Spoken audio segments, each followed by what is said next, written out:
গ্রামের বাড়ির আশেপাশে যদি এত সুন্দর শাক সবজি লতাপাতা থাকে তাহলে আর কিছু লাগে বলেন?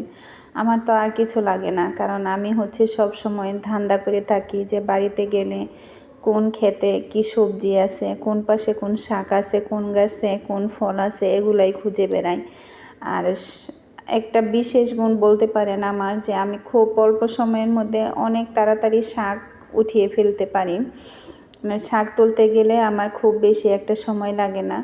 আর এর জন্য দেখা যায় কি, আমি একটু সময় করে সেই বাড়ির চারপাশে একটু ঘুরে কিছু না কিছু হাতে নিয়ে তারপরে আসি। হয় কয়েকটা শাক তুলে নিয়ে গেলাম, কয়েকটা সবজি উঠে বাড়িতে নিয়ে গেলাম।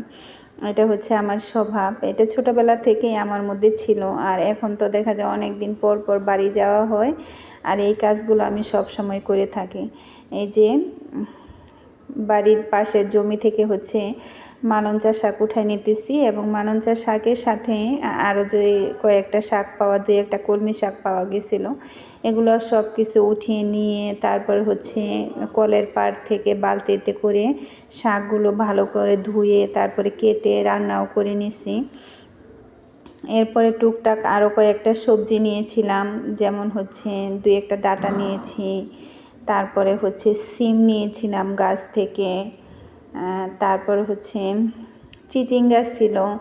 এই সবগুলো নিয়ে তারপরে সবগুলো মিক্স করে আজকে মিক্স সবজি রান্না করা হবে আর কি, মাছ দিয়ে। তো এই যে শাকগুলো ধুয়ে কেটে নেওয়া হচ্ছে, আর এদিকে আমার মা কিন্তু আমাকে রান্না করার জন্য মশলাপাতি সব রেডি করে দিচ্ছে।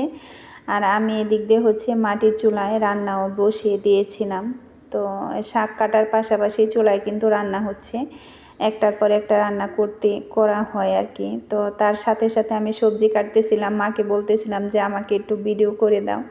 তো সে আর পারতেছিল না, এর জন্য মার সাথে আমি একটু রাগ করে বলতেছি যে তোমার বাবা তোমার কোনো কিছু শেখায় নাই। তো মা হাসতে হাসতে বলছিল যে আমার বাবার সময়ে তো আর এই যুগ ছিল না, মোবাইলের যুগ, তাহলে তো আমরা পারতাম। তো এগুলো নিয়ে আমরা খুব মজা করতেছিলাম। তারপরে সবজিগুলো কাটা হয়ে গেছে, মাছ ভেজে নিছি। তো মাছ ভাজার পরে যে তেলটুকু থাকে, সেই তেলে করলা ভেজে নিছি, আর সাথে যে মাছের পেটি, তারপর ডিম, সব কিছু এই করলা ভাজির সাথে দিয়ে দিচ্ছি। এভাবে ভাজি করে খেতে কিন্তু ভালো লাগে। আর আমার বাবা করলা ভাজি অনেক বেশি পছন্দ করে। মাছ আনার পরেই সে বলতেছিল যে মাছের যে পেটিগুলো থাকে ওগুলো দিয়ে আমাকে এরকম করে করলা ভাজি রান্না করে দিবি, সেজন্যই আজকে এভাবে রান্না করে দিছি আর কি। আর এই যে সবগুলো সবজি কষায় নিতেছি। এগুলো নিচের যে জমি আছে খেতে থেকে এই সবজিগুলো উঠায় নিয়ে এসে কেটে কুটে তারপরে রান্না করে নিতেছি। তো বাড়িতে থাকলে আমার এইভাবেই দিনগুলা কেটে যায়। আর বিশেষ করে এই শাক সবজি উঠিয়ে এনে রান্না করে খেতে আমার অনেক বেশি ভালো লাগে। কার কার ভালো লাগে অবশ্যই